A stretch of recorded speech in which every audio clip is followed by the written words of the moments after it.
ಮಂಗಳಿಗೆ ಹಣೆ ಹೆಚ್ಚಿ ನಮಸ್ಕರಿಸಿ ಬೇಡುತ್ತಾ, ಎಲ್ಲಾದರೂ ಇರು ಎಂತಾದರೂ ಇರು ಎಂದೆಂದಿಗೂ ನೀ ಕನ್ನಡವಾಗಿರು ಎನ್ನುವ ಕವಿವಾಣಿಯಂತೆ ಕನ್ನಡ ಸಾರಸ್ವತ ಲೋಕದ ನನ್ನೆಲ್ಲ ಮಾತೃ ಹೃದಯಗಳಿಗೆ ಪ್ರಣಾಮಗಳನ್ನು ಸಲ್ಲಿಸುತ್ತಾ, ವೇದಿಕೆ ಮೇಲೆ ಉಪಸ್ಥಿತರಿರ್ತಕ್ಕಂಥ ಎಲ್ಲ ಗಣ್ಯಾತಿ ಗಣ್ಯರಿಗೆ ಮತ್ತೊಮ್ಮೆ ಮಗದೊಮ್ಮೆ ನನ್ನ ಹೃದಯಾಂತರಾಳದಿಂದ ಪ್ರಣಾಮಗಳನ್ನು ಸಲ್ಲಿಸುತ್ತಾ, ವಯಸ್ಸಿನಲ್ಲಿ ನಾನು ಹಿರಿಯವ ಇರಬಹುದು, ಕೆಲವರಿಗೆ ನಾನು ಹಿರಿಯವ ಇರಬಹುದು, ಆದರೆ ಸಾಹಿತ್ಯದ ದೃಷ್ಟಿಯಲ್ಲಿ ನೋಡಿದರೆ ನಾನು ಕೊನೆಯವ.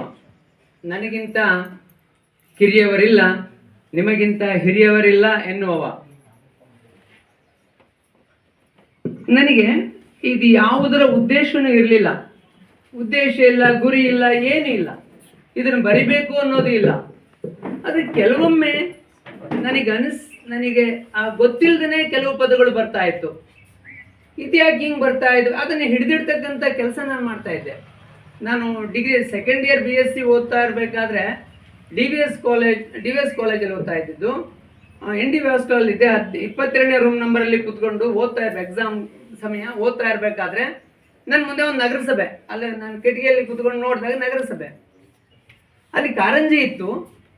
ಅಲ್ಲಿ ಎರಡು ನಾಯಿಗಳು, ನನಗೆ ಒಂದು ಬಿಳಿ ನಾಯಿ, ಒಂದು ಕರಿ ನಾಯಿ ಓಡೋಕ್ಕಿತ್ತು, ಅದು ಬರ್ತಾ ಇತ್ತು. ಆ ಕಾರಂಜಿಯಲ್ಲಿ ಒಂದು ಬಲೂನ್ ಬಿಟ್ಟಿದ್ರು, ಆ ಬಲೂನ್ ಅದು ಹೊಡೆತಕ್ಕೆ ಮೇಲಕ್ಕೆ